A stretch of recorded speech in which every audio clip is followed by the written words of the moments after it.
வணக்கம். நடைபெறவுள்ள பாராளுமன்ற தேர்தலையொட்டி புதுச்சேரியில் அரசியல் களமானது சூடுபிடித்துள்ளது. அதன்படி தேசிய ஜனநாயக கூட்டணி சார்பில் தற்பொழுதைய உள்துறை அமைச்சர் நமச்சிவாயம் போட்டியிடுகிறார். இந்தியா கூட்டணி சார்பில் பாராளுமன்ற உறுப்பினர் வைத்திலிங்கம் போட்டியிடுகிறார். அதிமுக சார்பில் இளைஞர் மற்றும் இளம்பெண்கள் பாசறை மாநில செயலாளர் தமிழ்வேந்தன் போட்டியிடுகிறார். இத்தகைய சூழ்நிலையில் அரசியல் களமானது சூடுபிடித்துள்ளது. மேலும் அனைத்து கட்சி தலைவர்களும் தீவிர வாக்கு சேகரிப்பில் ஈடுபட்டு வருகின்றனர். இத்தகைய சூழ்நிலையில் நம்முடன் அதிமுக சார்பில் போட்டியிடும் இளைஞர் மற்றும் இளம்பெண்கள் பாசறை மாநில செயலாளர் தமிழ்வேந்தன் நம்மிடம் உரையாட உள்ளார். அவரிடம் கேட்க பல கேள்விகள் உள்ளது, கேட்டு தெரிந்து கொள்ளலாம். வணக்கம் தமிழ்வேந்தன். புதுச்சேரியில அரசியல் களம் உங்களுக்கு ரொம்ப புதுசு. நிறைய சீனியர் இருக்கும்போது அதிமுகல உங்களை வேட்பாளராக தேர்ந்தெடுத்தது உங்களுக்கு எது மாதிரி மனநிலையை உண்டாக்கிச்சு? முதலில் புதுச்சேரி மாநிலத்தில் அனைத்து இந்திய அண்ணா திராவிட முன்னேற்ற கழகத்தின் சார்பாக இந்த மாபெரும் வாய்ப்பினை தந்த கழக பொதுச் செயலாளர், தமிழ்நாடு முன்னாள் முதலமைச்சர், எதிர்க்கட்சி தலைவர் மாண்புமிகு எடப்பாடியார் அவர்களுக்கு நான் நன்றியை தெரிவிச்சுக்கிறேங்க. என்னை பரிந்துரை செய்த மாநில கழக செயலாளர் அன்பழகன் அவர்கள், முன்னாள் சட்டமன்ற உறுப்பினர் புதுச்சேரி மாநிலத்தில், அவருக்கும் என்னோட மனமார்ந்த நன்றியை தெரிவிச்சுக்கிறேன். ஏங்க, நம்ம எடப்பாடியார் எப்படின்னு கேட்டிங்கன்னா, அவர் புரட்சி தலைவர் மற்றும் புரட்சி தலைவி வழியில் வந்தவர். அவங்க இந்த நாடாளுமன்ற தேர்தல் அறிவிப்பதற்கு முன்னாடியே சொல்லிட்டாங்க, இளைஞர்களுக்கு சம வாய்ப்பு அளிக்கப்படும்னு. இன்னைக்கு உங்களுக்கு தெரியாது கிடையாது, ஏடிஎம்கேல மட்டும்தான் பார்த்தீங்கன்னா குறைஞ்சபட்சம் 10 இளைஞர்களுக்கு மேல் போட்டிடுறோம். இது ஊரறிஞ்ச விஷயம். அதில் ஒரு ஆச்சரியப்படுறதுக்கு ஒன்றும் கிடையாது. ஒரு இளைஞரான எனக்கு வாய்ப்பு கொடுத்துருக்காங்க.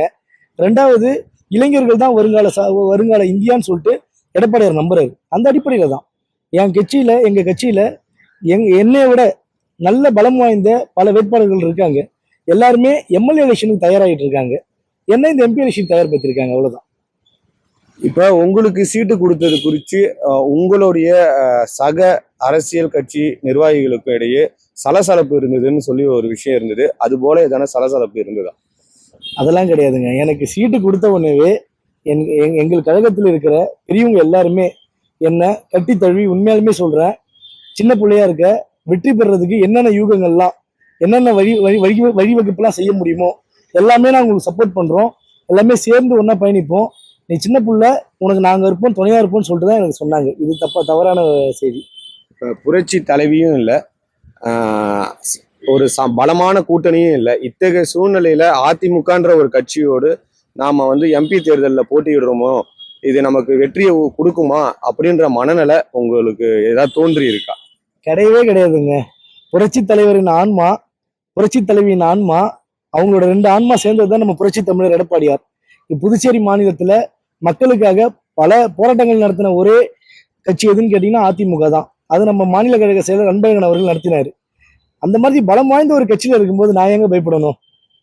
இப்ப அதாவது என்ன சொல்ல வரேன்னா, அனைத்து கட்சிகளும் தேர்தல் பரப்புரையின் போது வாக்குறுதியை நிறைய அள்ளி வீசுறாங்க. அது செய்யறேன், இது செய்யறேன்னு. உங்களுடைய வாக்குறுதி புதுச்சேரி மக்களுக்கு என்னவா இருக்கும்?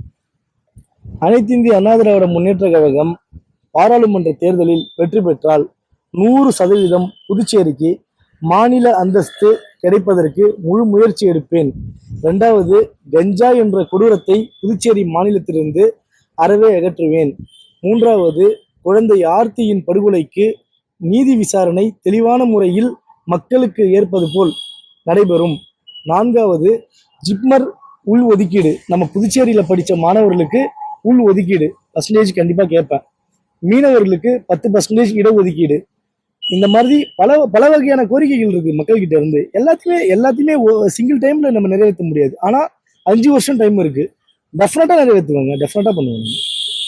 அதே போல புதுசா தேர்தலில் களமாடுறீங்க. இந்த சூழ்நிலை, அதாவது இப்ப ஆளுங்கட்சியாலையும் ஆண்ட கட்சியாலையும் ஏதேனும் உங்களுக்கு மிரட்டலோ அச்சுறுத்தலோ வந்திருக்கா? ஏங்க, நான் புதுசா களம் காண்றேன்னா, நான் என்ன சுயேட்சை வேட்பாளராக புதுசா களம் காண்றதுக்கு அனைத்து இந்திய அண்ணா திராவிட முன்னேற்ற கழகத்தோட வேட்பாளருங்க. சுமார் 40 ஆண்டு காலமாக தமிழ்நாட்டிலையும் சரி புதுச்சேரியிலும் சரி சிம்ம சொப்பனமா அனைத்து கட்சிக்கும் எதிர்பார்க்கிற ஒரு கட்சி, அவரை தட்டி கேட்கிற ஒரு மாபெரும் கட்சியோட வேட்பாளருங்க. நான் யாரை பார்த்து பயப்பட வேண்டிய அவசியம் எங்களுக்கு கிடையவே கிடையாது. பிரச்சாரத்துக்கு போற இடத்துல உங்களுக்கு எப்படி இருக்கு வரவேற்பு? அதே போல அதிமுகவுக்கு எப்படி வரவேற்பு இருக்கு? ஏதேனும் எதிர்ப்புகள் இருக்கா? உண்மைக்கு சொல்றேங்க, பிரச்சாரத்துக்கு போற இடத்துல எல்லாமே பெண்கள் அவங்களோட வரவேற்பு ரொம்ப சிறந்ததா இருக்கு. இளைஞர்கள் ஏன்னு கேட்டீங்கன்னா, அவங்க எல்லாருமே ஒரு இளைஞரை எதிர்பார்த்தாங்க. அவங்க எதிர்பார்ப்பை இவர் நிறைவேற்றுவர் இந்த தம்பின்ற ஒரு நம்பிக்கையை நாங்க கொடுத்துருக்கோம். கண்டிப்பா ஒரு மாபெரும் எழுச்சி இருக்கு பாண்டிச்சேரியில. இப்ப வந்து உள்துறை அமைச்சரா இருக்கிறவர் நமச்சிவாயம், அவர் வந்து பாஜக சார்பில் போட்டியிடுறார். பாராளுமன்ற உறுப்பினரா இருக்கிறவர் வந்து வைத்திலிங்கம். ரெண்டு பேருமே வந்து ஆண்டவங்க, ஆண்டுன்னு இருந்தவங்க. இது போல ஒரு ஜாம்பவானை எதிர்த்து போட்டியிடுறோம், நமக்கு வெற்றின்றது கிடைக்குமா அப்படின்ற மாதிரி ஏதோ ஒரு சூழ்நிலையில உங்களுக்கு மனசுல ஏதாவது தோன்றி இருக்கா? வெற்றி என்றது கிடைக்குமான்னு நீங்க முதல்ல சொல்றதே வந்து பாத்தீங்கன்னா ஒரு ஆச்சரியமா இருக்கு. ஏன்னு கேட்டீங்கன்னா, பாண்டிச்சேரி என்றது பலமுறை அதிமுக வந்து வெற்றி பெற்ற ஒரு மாநிலம். நாங்க இங்க சுயமா ஆட்சி ஆண்டுகிறோம். ரெண்டாவது 2 முறை நாங்க பாராளுமன்ற தேர்தலில் வெற்றி பெற்றிருக்கோம்.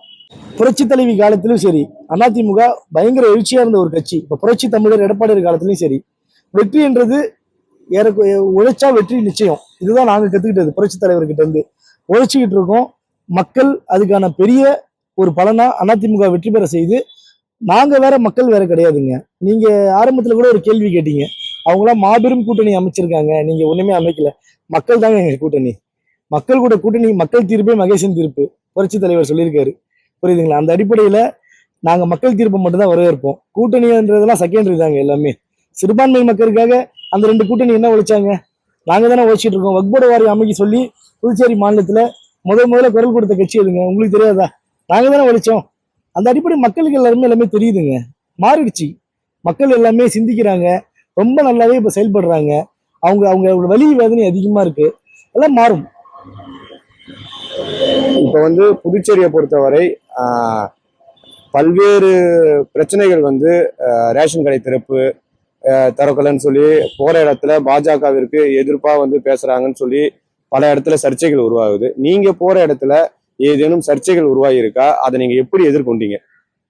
சார், நாங்க போற இடத்துல கூட எங்களுக்கு சர்ச்சை எழுந்தது கிடையாது. அங்கேயும் பாஜக தான் சர்ச்சை எழுப்புது.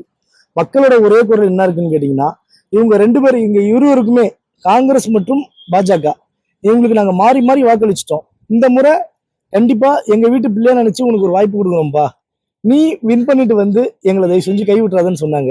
நான் அவங்க கிட்ட சொல்ற ஒரே ஒரு வாக்கு தான், தாய்மார்கள் மீது ஆணையாக கூறுகிறேன், எந்த சூழ்நிலையுமே நான் தாய்மார்களை மட்டும் ஏமாத்த மாட்டேன்னு தான் சொல்லிட்டு இருக்கேன்.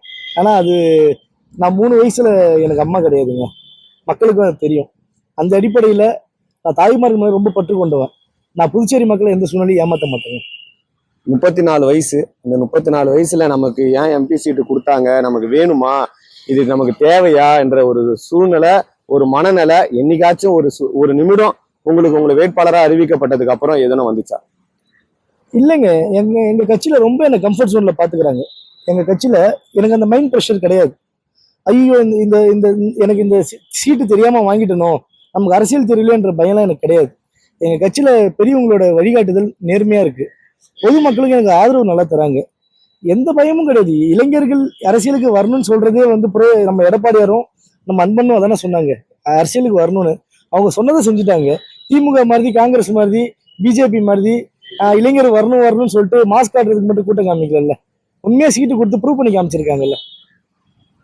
புதுச்சேரி உள்துறை அமைச்சரும் பாராளுமன்ற வேட்பாளருமான நமச்சிவாயம் என்ன சொல்லியிருக்காருன்னா, காங்கிரஸ் கட்சி டெபாசிட் இழக்கும் அப்படின்னு சொல்லியிருக்காரு. ஆனா காங்கிரஸ் வேட்பாளர் வைத்திலிங்கம் நான் 3 லட்சம் ஓட்டு வித்தியாசத்துல ஜெயிப்பேன்னு சொல்லியிருக்காரு. ஆனா அதிமுக சார்பில் போட்டியிடுற நீங்க உங்களுடைய கருத்து என்னவா இருக்கும்? இவங்க 3 லட்சம் அவங்க டெபாசிட் வாங்க மாட்டேன்னு சொல்றாங்க, நீங்க உங்க தரப்புல என்னவா கருத்தா சொல்ல போறீங்க? உங்களோட வெற்றி வாய்ப்பு எப்படி இருக்கும்? எத்தனை லட்சம் ஓட்டு வித்தியாசத்தை நீங்க ஜெயிப்பீங்கன்னு சொல்லி ஒரு மனநலம் இருக்கு. சார், நான் உங்ககிட்ட பேசும்போதே சொல்லிட்டேன், மக்கள் தீர்ப்பே மகேசன் தீர்ப்புன்னு. தன்னோட வெற்றி வாய்ப்பை யார் ஒருத்தவங்க தன்னை தானே புகழ்ந்துக்கிட்டு நான் 3 லட்சத்துல ஜெயிப்பேன், 2 லட்சத்துல ஜெயிப்பேன்னு சொன்னா மக்களோட வாக்கு எண்ணிக்கையை வந்து அவங்க குறைச்சி மதிப்பிடுறாங்கன்னு அர்த்தம். அது வேண்டாம் சார். நான் உண்மையா உழைக்கிறேன் மக்களுக்கு. மக்கள் முடிவெடுப்பாங்க யாரை வெற்றி பெற செய்யணும் அப்படின்னு சொல்லிட்டு மக்கள் முடிவெடுப்பாங்க. அந்த அடிப்படையில என் உழைப்பை நான் கொடுக்குறேன், அவ்வளவுதான் சார். எனக்கு இத்தனை லட்சம் வாக்கு வித்தியாசத்தில் நான் ஜெயிப்பேன், அதெல்லாம் வந்து நம்ம தலைக்கு மேல ஏதோ கிரீடம் போட்ட மாதிரி. எனக்கு அதெல்லாம் வேண்டாம் சார். மக்களுக்கு உண்மையா உழைக்கிறேன், அதுக்கான வெற்றி தேடி வரும் சார். அதிமுக வந்து காங்கிரஸ் பாஜக மோதல் ரேஸ்ல அதிமுகவும் இடம்பெற்று இருக்கா, இல்ல அதிமுக தனித்து களம் காண போகுதா? சார் நீங்க நல்லா ஒண்ணு கேட்டீங்கன்னா, பாஜக வேட்பாளர் நம்ம அண்ணன் வைத்திலிங்கமும் இது நமச்சிவாயம் அண்ணனும் சரி, காங்கிரஸ் வேட்பாளர் நம்ம அண்ணன் வைத்திலிங்க அண்ணனும் சரி, அதிமுகவை பத்தி பேசவே மாட்டாங்க. ஏன்னு கேட்டீங்கன்னா, களத்துல நம்ம இன்னைக்கு ஸ்ட்ராங்கா இருக்கிற ஒரே காரணத்தால தான் எங்க பேசிட்டா நம்ம களம் மாறிடும் உங்களுக்கு ஒரு பயம். பயத்தோட விளிம்பு தான் அதிமுகவை பத்தி யாரும் பேச மாட்டேங்கிறாங்க. புரியுதுங்களா சார்? நம்ம களத்துல ரொம்ப ஸ்ட்ராங்கா இருக்கும். நான் தான் உங்களுக்கு ஆரம்பத்திலே சொல்லிட்டேன், மக்கள் கூட கூட்டணி வச்சிருக்கோம். பெரிய களம் நடந்துட்டு இருக்குது பாண்டிச்சேரியில. வெற்றி உறுதி சார். மக்கள் கூட கூட்டணி வச்சிருக்கிறீங்க. அந்த மக்கள் வந்து உங்களுக்கு வாக்களிப்பாங்கன்ற தீர்க்கமான உறுதியான நம்பிக்கை இருக்கா?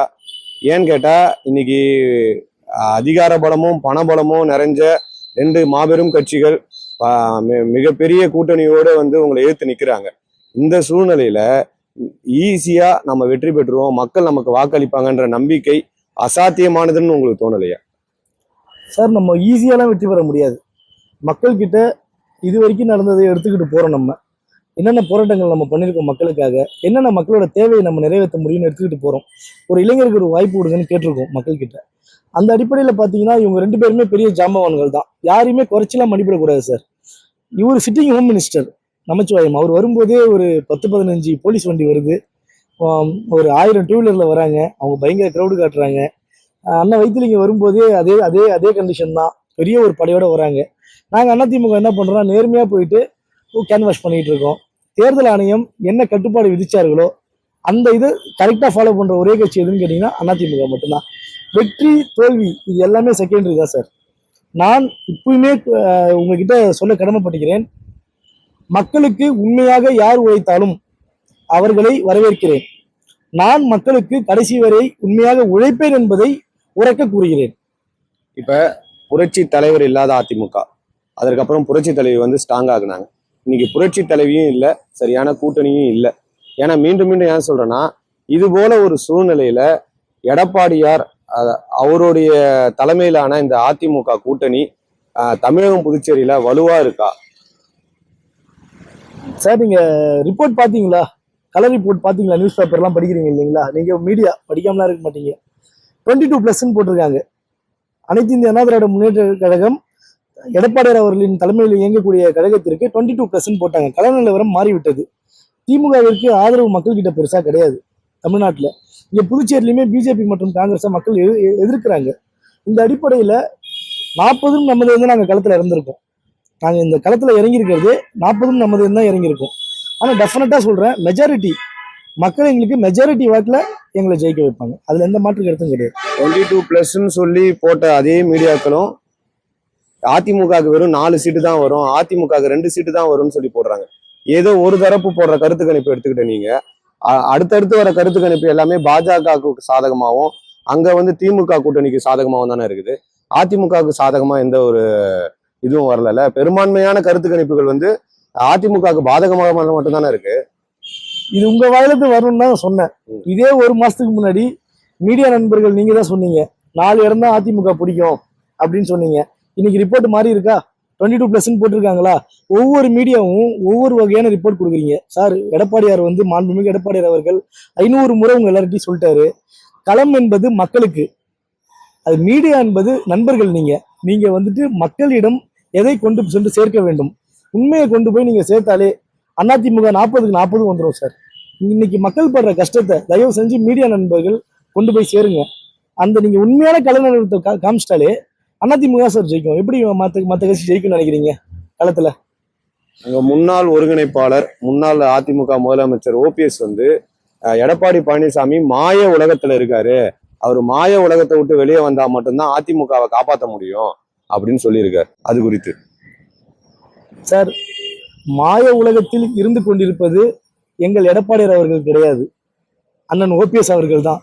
அந்த தொண்டர்களை எந்த ஒரு தலைவன் மதிக்காம, எந்த ஒரு தலைவன் தொண்டர்களை மிதித்து வாழ்கிறாரோ அவருக்கு இதுதான் நிலைமை என்றது தமிழ்நாட்டில் நிரூபிச்ச ஒரே கட்சி எதுனா அதிமுக தான்.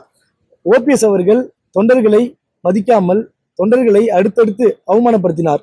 இன்னைக்கு தொண்டர்களோட ஆதரவு இல்லாம தனியா நிற்கிறாரு. ஆனால் எங்கள் எடப்பாடியார் அவர்கள் தொண்டர்கள் ஆதரவு பெற்ற புரட்சி தலைவருக்கு அடுத்து புரட்சி தலைவிக்கு அடுத்து இன்னைக்கு மாபெரும் தொண்டர்கள் அமைப்பு வச்சிருக்கிற ஒரே கட்சி அதிமுக தான். அதுக்கு காரணம் எங்க எடப்பாடியார் மட்டும்தான். அவரு வரும் 2026 பெரும் சக்தியாக உருவெடுத்து அனைத்து இந்திய அண்ணா திராவிட முன்னேற்ற கழகம் தமிழகத்தில் மெஜாரிட்டி வாக்கில் ஜெயிச்சு ஆட்சி பிடிக்கும் சார். இப்போ மத்தியில் பிரதமராக யார் வரணுன்ற எண்ணம் உங்கள் மனநிலையில் இருக்குது? அது மட்டும் இல்லாமல் எந்த கூட்டணி வந்து மத்தியில் ஆட்சி அமைக்கும் அப்படின்ற ஒரு யூகம் உங்களால் வகுத்து சொல்ல முடியுமா? சார், மத்தியில யார் வரணும்னு முடிவெடுக்க போறது அனைத்து இந்திய அண்ணா திராவிட முன்னேற்ற கழகத்தின் எங்கள் மாண்புமிகு எடப்பாடியார் அவர்கள் தான். ஏன்னு கேட்டீங்கன்னா, யார் வர வேண்டும்னு இங்கே நாங்க ஜெயிக்கிற 40 கேண்டிடேட்ஸ் தான் கையை காட்ட போறாங்க. எடப்பாடியார் அவர்கள் தீர்மானிக்க போகிறவரே வருங்காலத்தில் இந்திய நாட்டை ஆளப் போகிறார். அதில் எந்த மாற்று கருத்தும் கிடையாது. பாதகம் செய்பவரை கண்டால் நாம் பயங்கொள்ளலாகாது பாப்பா, மோதி மிதித்து விடு பாப்பா, அவர் முகத்தில் உமிழ்ந்து விடு பாப்பா. அண்மை செய்திகளை உடனுக்குடன் தெரிந்து கொள்ள இணைந்திருங்கள் இயம்நாடு